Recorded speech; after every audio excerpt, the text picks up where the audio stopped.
ஒரு தன்னம்பிக்கை சிறுகதை தான் இந்த வீடியோல கேட்க போறோம். குடும்பத்தை அடிப்படையா வச்சு எழுதியிருக்கக்கூடிய ஒரு அருமையான சிறுகதை. குழந்தை உபதேசம். கேட்கலாமா? இந்த கதை எழுதியவர் ஆர். சுமதி அவர்கள். டைட்டில் இந்த கதைக்கு சரியா பொருத்தமா இருக்காங்கிறது எனக்கு தெரியல. நீங்க கேட்டுட்டு கமெண்ட் பாக்ஸ்ல பதிவு பண்றீங்களா? நான் முடிவு செய்து விட்டேன். இனி உயிர் வாழ்வதில் அர்த்தம் இல்லை. யாருக்காக வாழ வேண்டும்? என் மனைவியின் முகத்தை பார்த்தேன். அவளுடைய முகமும் என் எண்ணங்களையே பிரதிபலித்தது. நாம இனிமே உயிரோடு இருக்கக்கூடாதுங்க, போயிரலாம். வேதனையாக என் மார்பில் சாய்ந்து கொண்டாள் என் மனைவி. ஜவுளிக்கடை வியாபாரத்தில் கொடிகட்டி பறந்தது ஒரு காலம். பழம் நிறைந்த மரத்தை பறவைகள் தேடி வருவது போல் எப்போதும் உற்றார் உறவினர் கூட்டம் சூழ்ந்து நிற்கும். தடால் என ஏறிக்கொண்டிருந்த ஏணி சரிந்ததைப் போல் வியாபாரத்தில் பயங்கர சரிவு.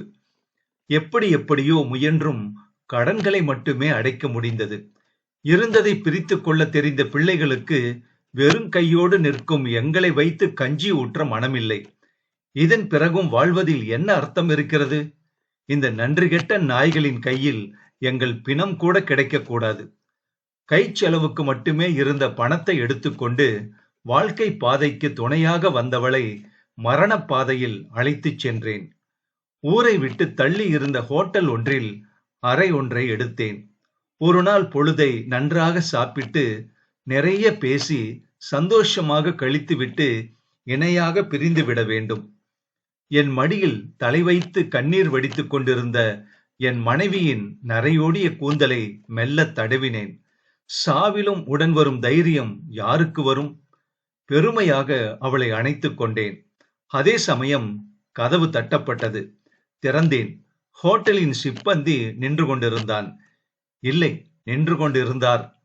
வயது எப்படியும் 55வது இருக்கும் அவருக்கு. நரை ஆரம்பித்த தலை. பொதுவாக எல்லா ஹோட்டல்களிலும் இளம் வயது ஆண்களையே இந்த வேலையில் பார்த்த எனக்கு அவர் அங்கே இருந்தது ஆச்சரியமாக தெரிந்தார். குட் மார்னிங் சார், லஞ்ச் இங்க கொண்டு வரட்டா? இல்ல நீங்களே கீழே வந்து சாப்பிடுறீங்களா? அந்த வயதுக்கு அவர் பணிவாக கைகட்டியபடி நின்று கேட்டது எனக்கு என்னவோ போல் இருந்தது. வயதில் கிட்டத்தட்ட எனக்கு சமமாக இருந்தவரை எனக்காக சாப்பாடு கொண்டு வரச் சொல்ல மனம் இடம் தரவில்லை. இப்பொழுது கீழே போய் சாப்பிடலாம். இரவுக்கு ஏதாவது டிஃபன் வாங்கி கொண்டு வந்து விடலாம். வாங்கி வைத்திருக்கும் விஷத்தை அதோடு சேர்த்து சாப்பிட்டு விடலாம் என்று மனதில் எண்ணிக்கொண்டே நாங்க கீழே வந்து சாப்பிட்டுக்கிறோம் என்று அவரிடம் சொன்னேன். அவர் போய்விட்டார். நானும் என் மனைவியும் கீழே போனோம். ஒரு ஓரமாக இருக்கை தேடி அமர்ந்தோம். அந்த பெரியவர்தான் எங்களுக்கு உணவு பரிமாறினார். விழிகளில் கனிவு, வார்த்தைகளில் பரிவு, சிரித்த முகம், வாலிபனைப் போல சுறுசுறுப்பு, ஓடி ஓடி தேவையை விசாரித்த பாங்கு, தேவைப்பட்டதை உபசரிக்கும் விதம். ஏனோ என் மனம் அவர் பின்னாலேயே ஓடியது. சர்வர் வேலை ஒரு சாதாரண வேலை. இதில் என்ன பெரிய சம்பளம் கிடைத்துவிடும்? இந்த வயதில் எப்படி இவரால் ஒரு வாலிபனுக்குரிய துள்ளலுடன் வேலை செய்ய முடிகிறது? வயது ஏற ஏற வாழ்க்கை பாரமும் ஏறி அழுந்தாத மனிதர்கள் கூட உண்டா? உணவில் விரல்களை அலைந்த வண்ணம் சாப்பிட பிடிக்காமல் அவரையே பார்த்து கொண்டிருந்த என் காதுகளில் பக்கத்து மேஜையில் அமர்ந்து சாப்பிட்டுக் கொண்டிருந்த ஒருவர் தன் எதிரே இருந்தவரிடம் சொல்லிக் கொண்டிருந்தது எனக்கு தெளிவாகவே விழுந்தது. அந்த சர்வரை பாரேன். ஏன், அவருக்கு என்ன? அவரை சாதாரண சர்வரா நினைக்காத. ஒரு காலத்துல இதே மாதிரி ஒரு ஹோட்டலுக்கு சொந்தக்காரராக இருந்தவர். அதை கேட்டு நான் அதிர்ந்தேன். அந்த உரையாடலில் நான் உன்னிப்பானேன். என்ன சொல்ற நீ? ஆமா, அவரு பெரிய பணக்காரரு. ராஜா மாதிரி வாழ்ந்தவரு. கல்லடிப்பட்ட கண்ணாடி மாதிரி விதி விளையாடிடுச்சு. பயங்கர நஷ்டம். பாவம், மனுஷன் தெருவுக்கு வந்துட்டாரு. சொந்த பந்தமெல்லாம் விலகி போயிடுச்சு. இப்போ இந்த ஹோட்டல்ல ஒரு சாதாரண சர்வரா வேலை பார்த்து வாழ்க்கைய ஓட்டிக்கிட்டு இருக்காரு. அட பாவமே, என்ன கொடுமை இது! ஆனாலும் அவரை பார்த்தா இத்தனை பெரிய இழப்ப சந்திச்சவரா தெரியவே இல்லையே. சின்ன பையன் மாதிரி துருதுருன்னு இருக்காரே. எல்லோராலையும் இப்படி இருக்க முடியாதுப்பா. அதுக்கெல்லாம் இரும்பு இதயம் வேணும். இருவரும் பேசிக்கொண்ட அந்த வார்த்தைகள் என்னை பிரமிக்க வைத்தன. என் விழிகள் என் மனைவியை பார்த்தன. அவளும் என்னையே பார்த்து கொண்டிருந்தாள். அவளுடைய முகத்தை பார்க்கும் சக்தியை இழந்து நான் தடுமாறினேன். இனம் புரியாத மன அழுத்தத்துடன் அறைக்கு திரும்பினோம். ஒருவரோடு ஒருவர் பேச வெட்கப்பட்டவர்களைப் போல அமர்ந்திருந்தோம். 4 மணிக்கு காஃபி கோப்பைகளுடன் அந்த பெரியவர் எங்கள் அறைக்கு மீண்டும் வந்தபோது நான் என்னையும் மீறி அவருடைய கைகளை பற்றிக் கொண்டு மனம் கசிந்தேன். சார், உங்களை பத்தி கேள்விப்பட்டேன்.